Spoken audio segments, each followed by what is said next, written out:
Hello বন্ধুরা, good morning. সবাই কেমন আছে? আশা করি সবাই ভালো আছে, আর আমিও ভালো আছি তোমাদের আশীর্বাদ আর ভালোবাসা নিয়ে। তো সকালবেলা উঠেছি, উঠে চাটা খাওয়া গেছে, বিছানা গোছানো হয়ে গেছে। আসলে সব ঘরটাও পরিষ্কার হয়ে গেছে। মেন কথা হলো আমার শরীরটা খারাপ, তো ওই জন্য একটু বেলা করেই চানটা করছি। অনেক সর্দি হয়ে গেছে।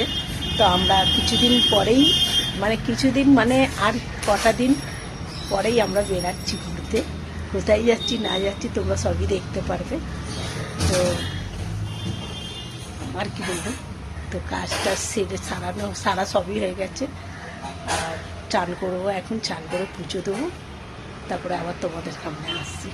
চলো, মেন কথা হোলিতে আমরা থাকছি না। হোলিতে থাকা মানে ছেলেরা এত বিরক্ত করে দেয়, ওরা কতদিন আগে থেকেই বলছে মা চলো ঘুরতে যাই, কোথাও ঘুরতে যাই। তো জন্য একটা টিম করেছি ছোটোর মধ্যে, তো যাচ্ছি।